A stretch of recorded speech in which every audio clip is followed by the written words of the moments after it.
എടാ നോക്കിയ സമയം കേക്കിന്റെ കാര്യമൊക്കെ എന്താവും വല്ല ഐഡിയ ഉണ്ടോ? എനിക്ക് ഒരു ഐഡിയ ഇല്ല. ഇവള് എല്ലാ കേക്കും കഴിക്കില്ല എന്നൊക്കെയാ പറയുന്നത്. ഞാൻ എല്ലാ കേക്കും കഴിക്കില്ല, ഞാൻ എഗ്ലസ് മാത്രമേ കഴിക്കൂ. ഓ അവക്ക് അങ്ങനെ ഉണ്ട്. ഇയാളോ? ഞാൻ എല്ലാ കേക്കും കഴിക്കും. എന്നാലും ഇതെന്താ ലേറ്റ് ആവുന്ന എന്താന്ന് എനിക്ക് മനസ്സിലാവാത്തെ. Hi hello hello hello hello hello hello ആ ഹലോ ഒക്കെ പറയുന്ന കൊള്ളാം. കേക്കൊക്കെ സെറ്റ് അല്ലേ? കേക്കൊന്നും സെറ്റ്, അതിനെ കുറിച്ചാണ് ഞങ്ങൾ ഡിസ്കസ് ചെയ്തോണ്ടിരിക്കുന്നത്. എന്താ ഡിസ്കഷൻ? അച്ഛമ്മയും ശിവാനിയും റെഡിയാക്കുന്നത്. അച്ഛമ്മയും ശിവാനിയും കൂടെ കേക്ക് ഉണ്ടാക്കും, അത് നിങ്ങൾ കഴിക്കും, എന്നിട്ട് നമ്മള് ഹാപ്പി ആയിട്ട് പിരിയും. കുറച്ച് പാട്ടും പാടും. പാട്ടൊക്കെ പാടണം, പക്ഷെ ഇതൊന്നും അല്ല നടക്കാൻ പോകുന്നത്. പിന്നെ ഇത്തവണത്തെ സൂര്യ ടിവിയുടെ ക്രിസ്മസ് കേക്ക് ഉണ്ടാക്കാൻ പോകുന്ന ആരെന്നറിയാമോ? നിങ്ങളാണ് മക്കളെ, നിങ്ങൾ. എനിക്ക് കേക്കൊന്നും ഉണ്ടാക്കാറില്ല. അതൊന്നും പറഞ്ഞാൽ പറ്റത്തില്ല. കേക്ക് ഉണ്ടാക്കാറില്ല, അതുപോലെ തന്നെ ഞങ്ങൾക്കും അറിഞ്ഞൂടാ. അല്ല, നിങ്ങൾ അങ്ങനെ പേടിക്കൊന്നും വേണ്ട. ഇപ്പൊ കേക്ക് ഉണ്ടാക്കാനായാലും അറിഞ്ഞുകൂടെങ്കിലാണെങ്കിലും നിങ്ങൾ ഇന്ന് ഇവിടെ പങ്കെടുത്തേ പറ്റൂ. നിങ്ങൾ ഇവിടെ വന്നിരിക്കുന്നത് എന്തിനാണെന്നറിയാമോ? സൂര്യ ടിവിയുടെ ക്രിസ്മസ് സ്പെഷ്യൽ പ്രോഗ്രാമായ ഒരു യമണ്ടൻ കേക്ക് ചലഞ്ചിലേക്കാണ്. അതെ, ഞങ്ങൾക്ക് എന്തെങ്കിലും അറിയില്ല. അതൊന്നും പറഞ്ഞാൽ പറ്റില്ല. നിങ്ങൾക്ക് ഇതൊക്കെ അറിയാന്ന് പറഞ്ഞാണല്ലോ നിങ്ങളെ വിളിച്ചത്. ശിവാനി അച്ഛമ്മേന്റെയും കൂടെ നമ്മൾ ഹെൽപ്പ് ചോദിക്കണമെന്ന് പറഞ്ഞോണ്ട് ജസ്റ്റ് ഇപ്പൊ പറഞ്ഞു. ശിവാനിയുടെ അച്ഛമ്മയുടെ ഹെൽപ്പ് നിങ്ങൾക്ക്. നിങ്ങൾ അവരുടെ കൂടെ മത്സരിക്കാനാണ് പോകുന്നത്. എന്ത് കഷ്ടമെന്ന് പറ. എന്നാലും കുഴപ്പമില്ല, ഞങ്ങൾക്ക് സഹായമൊക്കെ ചോദിക്കാലോ. നിങ്ങൾക്ക് പക്ഷെ ഹെൽപ്പ് ചെയ്യാൻ ഒരാള് വരുന്നുണ്ട്. സാന്റ വരുന്നുണ്ട്. സാന്റ വരും. കാര്യം ഹെൽപ്പ് ചെയ്യാൻ ഒരാളുണ്ട്. പിന്നെ വേറെ 1-2 പേരെയൊക്കെ നമ്മൾ റെഡിയാക്കി വെച്ചിട്ടുണ്ട്. എന്നിട്ട് അവരൊക്കെ എവിടെ? ശിവാനി അച്ഛമ്മയല്ലേ, അവര് കംപ്ലീറ്റ് റെഡി ആയിട്ട് അവിടെ വെയിറ്റ് ചെയ്യാണ്. അവരാണ് ഇപ്പൊ മിക്കവാറും തുടങ്ങി കാണും. നിങ്ങളെ മാത്രം വെയിറ്റ് ചെയ്തിരിക്കും. ഇതാണെങ്കിൽ ഇവിടെ കഴിക്കണമെന്ന് മാത്രം വിചാരിച്ചോണ്ടിരിക്കും. പെട്ടെന്ന് വരാം കൂടെ. Come on darlings, follow me. Yes.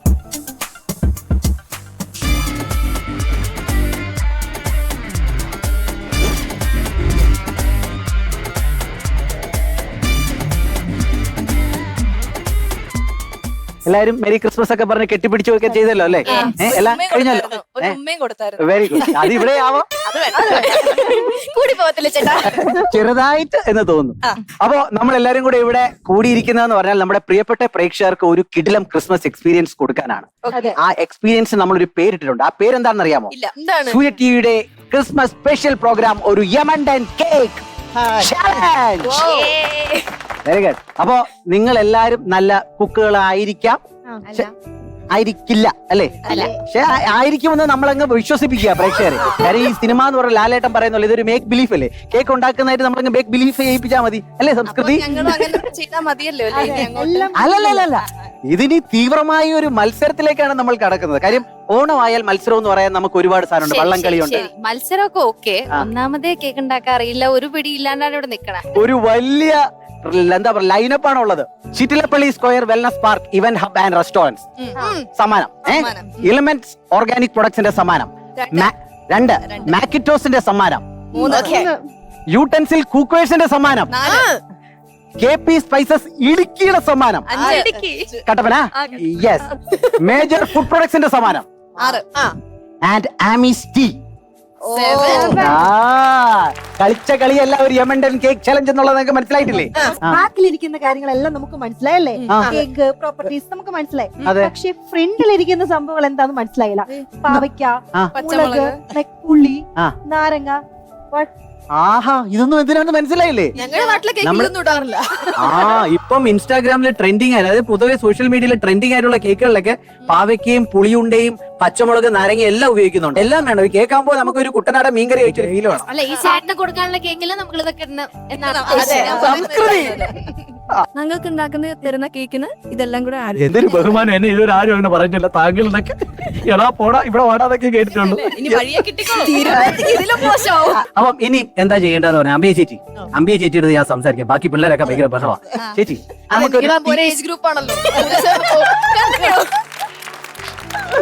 ഞാൻ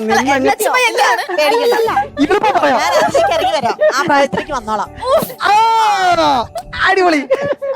അപ്പൊ അമ്പിയ ചേച്ചി എന്താ നമ്മൾ ചെയ്യേണ്ടതെന്ന് പറഞ്ഞു കഴിഞ്ഞാൽ നമുക്ക് ഇനിയും ഒരു മത്സരം ആവുമ്പോ നമുക്ക് ടീമുകൾ അത്യന്താപേക്ഷിതമല്ലേ? കട്ടപ്പനക്കാരി വേറെ ടീം വരുമോ? വേറെ ടീമില്ല, നിങ്ങൾ തന്നെയാണ് ഇത്രയും ടീം. നമ്മൾ ഇത്ര പേരല്ലേ ഉള്ളൂ. അത് എത്ര ടീമാക്കി തരാം. ഞാൻ ഇപ്പൊ കീറി മുറിച്ചു തരാം. ഞാൻ പണ്ടേ കീറി മുറിക്കാൻ ഭയങ്കര മുടിക്കരാ. ഇവിടെ കിച്ചൺ സ്റ്റോറീസിന്റെ അച്ഛമ്മയും ശിവാനിക്കുട്ടിയും കൂടെ ഒരു ടീം. പിന്നെ നമ്മുടെ പ്രിയപ്പെട്ട പുതിയ സീരിയലായ പ്രേം പൂജയുടെ സംസ്കൃതി ആൻഡ് നെക്സ്റ്റ് ടീം ഹൃദയ ഭാവനയുമായി രണ്ടുപേര് ഹൃദയത്തിൽ നിന്നും ഭാവനയിൽ നിന്നും സ്റ്റെഫി ആൻഡ് ആരതി. Okay? ഇനി 3 ടീം ആക്കിയിട്ടുണ്ട്. ഇനി നമ്മുടെ പുറകിൽ നമുക്ക് 3 ടേബിൾസും കാണാൻ പറ്റുന്നുണ്ട് അല്ലെ? 3 ടേബിൾസും അതിന്റെ പുറകിൽ ഓരോ കേക്കിന്റെ പടമൊക്കെ ചുമ്മാ ഫാൻസിക്ക് വേണ്ടി അവർ വെച്ചിട്ടുണ്ട്. അത് നമ്മൾ പ്രത്യേകിച്ച് കാര്യമൊന്നും ആക്കണ്ട. അന്ന് നിങ്ങൾ വിചാരിക്കും പക്ഷേ അത് അങ്ങനെയല്ല. ഇതൊക്കെ പറഞ്ഞു തരാനായിട്ട് ക്രിസ്മസ് ആകുമ്പോൾ സാധാരണ വരുന്നത് ആരാ? അല്ലേ?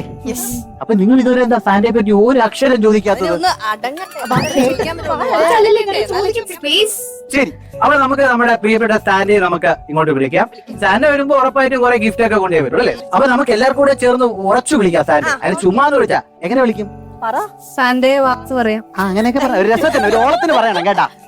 അമ്പി ചേച്ചി റെഡി അല്ലേ? Hello. Jingle bells, jingle bells, jingle all the way. Our fun is to ride on a Sunday wonderful. Jingle bells, jingle bells, jingle all the way. Sunday, ആണുങ്ങൾ തോന്നിക്ക് Sunday. ഇവിടെ നിൽക്ക് Sunday. എന്നെ പോയിട്ട് Sunday വരാൻ. എന്നെ സാണോ ചോദിച്ചത്? Santa ഇല്ലാതെ എന്ത് ക്രിസ്മസ് ആണ്? പിന്നെ നമ്മളില്ലാതെ എന്താഘോഷം? സത്യം കേട്ടോ. സാന്റ വരുമ്പോ ഗിഫ്റ്റ് ഒക്കെ കൊണ്ടുവരും. ഗിഫ്റ്റ് എല്ലാം തരാം നിങ്ങൾക്ക്. നിങ്ങൾക്ക് ഇപ്പൊ സ്പെഷ്യൽ ഗിഫ്റ്റ് ഉണ്ട്. സ്റ്റെപ്പിനെയാണ് ഞാൻ കൊണ്ടുവന്നിരിക്കുന്നത്. അടിപൊളി. അതിന് നമ്മുടെ കേക്ക് ആവുമ്പോ ബേക്കിംഗ് ആവുമ്പോ അതിന്റെ ഡെക്കറേഷൻ ഒക്കെ ആവുമ്പോഴത്തേക്ക് നമുക്ക് എന്തായാലും ഉറപ്പായിട്ടും ഷെഫില്ലാതെ നമുക്ക് ഒന്നും ഉണ്ടാക്കാൻ പറ്റില്ല. ഒരു യമണ്ടൻ കേക്ക് ചലഞ്ചിന്റെ ഒരു കോമ്പറ്റീഷൻ ആണ് നമ്മൾ ഫോം ചെയ്യുന്നതെന്ന് പറഞ്ഞു. Yes. ടീമായിട്ട് ഡിവൈഡ് ചെയ്തു. അപ്പൊ ഈ ഷെഫ് എന്തിനാ വരുന്നതെന്ന് മനസ്സിലായില്ല. ഇതൊക്കെ നിങ്ങൾക്ക് പോലും അറിയാവോ ഇതെന്തൊക്കെയാണ് ചെയ്യേണ്ടതെന്ന്? അറിയാവോ? അത് പറഞ്ഞു തരാനാണ് അവര്. അപ്പം ഏറെ സന്തോഷത്തോടു കൂടി നമുക്ക് ഇൻവൈറ്റ് ചെയ്യാൻ നമ്മുടെ പ്രിയപ്പെട്ട സാന്റയുടെ ഗിഫ്റ്റുകളായ നമ്മുടെ chef Sinoy and Baker Ruksana. ഒരു യമണ്ടൻ കേക്ക് ചലഞ്ചിലേക്ക് ഇരുവർക്കും സ്വാഗതം. Happy Christmas. Hello. Ruksana, merry Christmas. Chef എന്തിനാ നമ്മൾ പോയി ഞാനിപ്പോ നടുക്കാവട്ടെ രണ്ടുപേരും. അത് കുഴപ്പമില്ല. ഓക്കെ. ഷെഫ് ഹാപ്പി, ഞാൻ ഹാപ്പി. ഒരു യമണ്ടൻ കേക്ക് ചലഞ്ച് ആണ്. അപ്പൊ നമ്മൾ മത്സരം തുടങ്ങാൻ പോവാണ്. ഇനി ഇപ്പൊ ടീമുകളായിട്ട് നമ്മൾ ഡിവൈഡും ചെയ്തിട്ടുണ്ട്. അപ്പൊ ഇനി അതിന്റെ നിയമങ്ങളുണ്ട്. എന്തൊക്കെയാണ് ചെയ്യേണ്ടത്, എന്തൊക്കെയാണ് നിങ്ങൾ ശ്രദ്ധിക്കേണ്ടത്? Terms and conditions. നമ്മള് യമണ്ടൻ കേക്ക് ചലഞ്ചിന് യമണ്ടൻ 3 കേക്കുകളാണ് സെറ്റ് ചെയ്ത് വെച്ചിരിക്കുന്നത്. അപ്പൊ നമ്മൾ കേക്ക് ചെയ്യാനുള്ള എല്ലാ സെറ്റിംഗ്സുകളും നമ്മുടെ ടേബിളുകളിൽ സെറ്റ് ചെയ്ത് വെച്ചിട്ടുണ്ട്. ഇതിനെ ഏറ്റവും ഭംഗിയായിട്ട് അതുപോലെ തന്നെ ആക്കുന്നവർക്കാണ് ഫസ്റ്റ് കിട്ടുക. ഓക്കെ. അതിന്റെ ഇടയ്ക്ക് നിങ്ങൾക്ക് രസകരമായ ടാസ്കുകളൊക്കെ നമ്മൾ കൊടുക്കുന്നതായിരിക്കും. അപ്പൊ അതിന്റെ സപ്പോർട്ടുകൾ ഞങ്ങൾ തരുന്നതായിരിക്കും. നിങ്ങൾക്ക് ഇടയ്ക്കിടയ്ക്ക് ഷെഫ് ഞങ്ങളുടെ കൂടെ ഉണ്ടാവും. തീർച്ചയായിട്ടും ഉണ്ടാവും. അതെ. ഇത്രയും സുമുഖനും സുന്ദരനും സൽസ്വഭാവിയും സുശീലനുമായ ഷെഫിനെ നിങ്ങൾക്ക് വേറെ എവിടെയെങ്കിലും കിട്ടുമോ? കിട്ടണമെങ്കിൽ യമണ്ടൻ കേക്ക് ചലഞ്ചിൽ തന്നെ വേണം. ഒപ്പം റുക്സാനയും. ഇപ്പൊ ബാക്കി സ്റ്റെപ്പുകൾ ഇവർക്ക് ഷെയർ ചെയ്ത് കൊടുക്കും. ഓക്കെ, നമുക്ക് 3 സെറ്റ് ഓഫ് കേക്സിന്റെ ഡിസൈൻസ് നമ്മൾ തന്നിട്ടുണ്ട്. ഈ കേക്കിന്റെ ഡിസൈന് പോലെ തന്നെ നിങ്ങൾ ചെയ്യാനുള്ള എല്ലാ എക്യുപ്മെന്റ്സും നമ്മൾ തന്നിട്ടുണ്ട്. പിന്നെ നിങ്ങൾ വിചാരിക്കുന്ന പോലെ നമ്മുടെ ഭാഗത്തുനിന്ന് ഒരുപാട് സപ്പോർട്ട് ഒന്നും ഉണ്ടാവില്ല. ബിക്കോസ് ക്രിസ്മസ് അല്ലേ, നിങ്ങൾ തന്നെ ചെയ്യാം. ചെറിയ ചെറിയ സപ്പോർട്ടുകൾ തരാം. പക്ഷെ വളരെ സിമ്പിൾ അല്ലേ, നോക്കിയാൽ കാണാലോ. ഇല്ല ഇല്ല, അത് പറ്റൂല. അത് ഞാൻ സമ്മതിക്കൂല. അങ്ങനെയൊന്നും പറ്റത്തില്ല. അതൊക്കെ ഇവിടെ ഒരു നിയമവും പാടാവലിയൊക്കെ ഉണ്ട്. അതനുസരിച്ചേ പറ്റുള്ളൂ. അതിന് എല്ലാത്തിനും റൂൾസ് ആണ്. പുഷ്പ റൂൾ പോലെ റൂൾ. സത്യം പറയട്ടെ, വീട്ടിൽ ചെയ്തിട്ടുള്ള പരിചയമൊന്നും ഇല്ലാട്ടോ. അല്ല, ഇത് ചെയ്ത് കഴിഞ്ഞ് നിങ്ങൾ വീട്ടിലും ചെയ്യും. ഇത്രേ ഉള്ളത് ആയിരിക്കും. വീട്ടിൽ ചെയ്തിട്ടുള്ള എന്തൊക്കെയാ? നല്ല മുളകിട്ട മീൻകറി, മുളകിട്ട മീൻകറി, ചിക്കൻ കറി, മട്ടൻ, ബീഫ്, ഇതൊക്കെ വെക്കാൻ അറിയാം. അവിയല്, സാമ്പാർ, പച്ചടി, കിച്ചടി, ഓണസദ്യ വരെ ഉണ്ടാക്കി. പായസം, ഇതൊക്കെ ഉണ്ടാക്കാൻ അറിയാം. പിന്നെ കേക്ക് മാത്രം അറിഞ്ഞൂടാ. അടുത്ത ഓണത്തിന് കാണാം കേട്ടാ. അല്ല, ഈസ്റ്റർ ഉണ്ട് അതിന് മുമ്പ്, അതിനൊപ്പം കാണാം. അപ്പൊ ഇനി നമ്മൾ ഷെഫെ ഇവർക്ക് ബാക്കിയുള്ള കഥകൾ പറഞ്ഞു കൊടുക്കാൻ പോവുകയാണ്. അപ്പം ഇവിടെ വരെ വന്നത് നമ്മളെ എല്ലാ കാര്യങ്ങളും പറഞ്ഞു തന്നതിനും എല്ലാം റുക്സാനയ്ക്കും ഷെഫ് സിനോയ്ക്കും ഒരുപാട് നന്ദിയുണ്ട്. ഇടയ്ക്കിടയ്ക്ക് വീണ്ടും പ്രതീക്ഷിക്കുന്നുണ്ട്. കാര്യം ഇതിന്റെ കൂട്ടത്തിൽ കൂടുതൽ നേരം നിന്നാൽ ആര് ചീത്തയാവും? നിങ്ങളും ചീത്തയാവും. പ്ലീസ്. All the best.